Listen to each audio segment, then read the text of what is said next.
Hi everyone, you're watching part 2 of my summer book haul, and in this one I will show you all the classics I've bought, and I must say I've bought quite a few. So let's get started. I will show you these in order of year they were published, so I will start with Emma by Jane Austen, which is published in 1815. The main character of Emma is a girl named Emma. Emma is a 20-year-old girl. She is rather privileged. She is a rich woman. She is pretty. She, well, when you're rich, you've got everything. And she thinks she's really good at matchmaking, but she's quite blind to the dangers there are in meddling with other people's life. So next to a story about love and marriage and courtship and everything, which are very common themes in books published in the 19th century. This book is also about the oppression of women and social class, and I can't wait to read it. Northanger Abbey, which is published in 1818 after Jane Austen's death. This is a story about 17-year-old Catherine, who is one of a family of 10, and she's very inexperienced in life, but slowly she learns more about life and she makes quite a few mistakes, but she learns from them. And what I think is really cool is that Catherine is really fond of gothic novels and she reads a lot, and I always love it when main characters like reading. This book is also said to be about the consumer culture, and that is a theme that I haven't read a lot, but it's talked about a lot nowadays, and I'm very interested to see how it fits in a novel written in 1818. Persuasion is also published in 1818. This is about the 27-year-old Anne Elliot, and because she's so old, her love prospects aren't very good. She was engaged with a very nice, cute boy when she was 19, but she broke that engagement because her family thought he wasn't good enough. He didn't have a lot of money and he wasn't of a good family or something. This man comes back into her life and worlds collide and a lot of things happen. The next book is Frankenstein by Mary Shelley, which is also published in 1818 and which I bought in this beautiful Penguin English Library edition. Like, it's so cool, so cool. And this is a story, this is the first science fiction ever.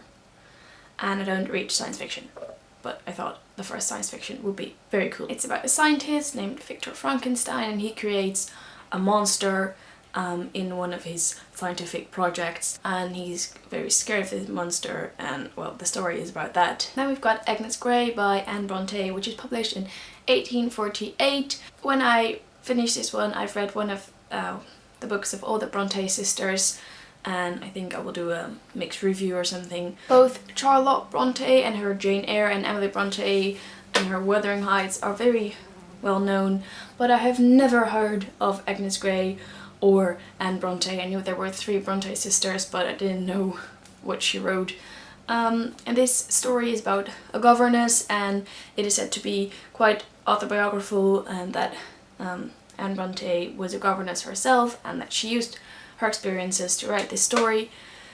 And this is about everything that governesses and women in general have to go through. Deals with issues of oppression and abuse, and well, I'm always very interested in books that are about the position of women in society. The next one is Great Expectations by Charles Dickens, published in 1860.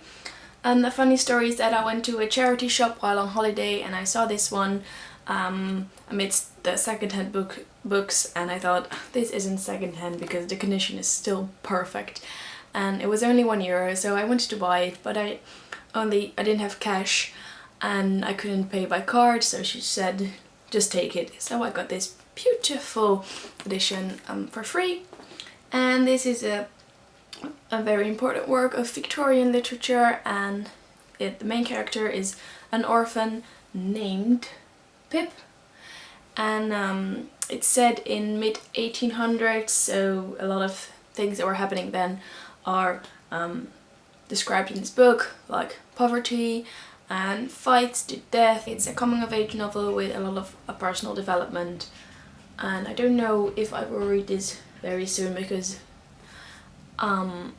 I'm not particularly interested in it or something, but I just saw it and I have never read anything by Charles Dickens and I really should, I think.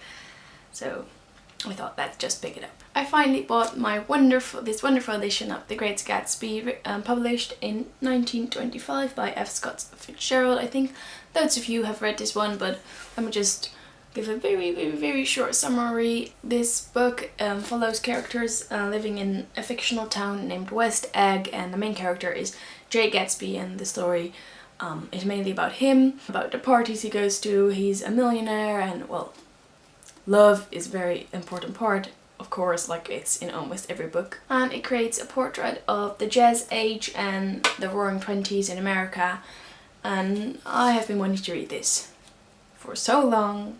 I finally have it, and that's just very exciting. Animal Farm by George Orwell, published in 1945. It's a dystopian novel which reflects the events leading up to the Russian Revolution and the era of Stalin.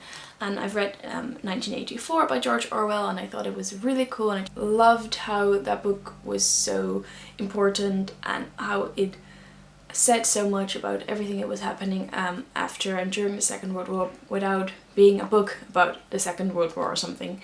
And the same goes for this one, as animals are the main characters, and I think it's really cool to show the events and ideas in society through actions and adventures of animals. Last but not least, we have got Slaughterhouse-Five by Kurt Vonnegut, published in 1960, if I'm correct. Yes, no.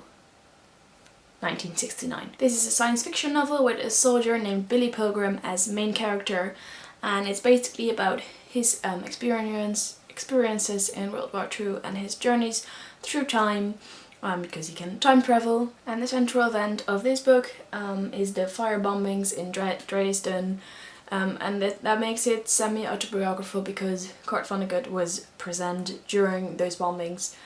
And this is one of those must-read post-war books, and I'm very excited to see what I think of it.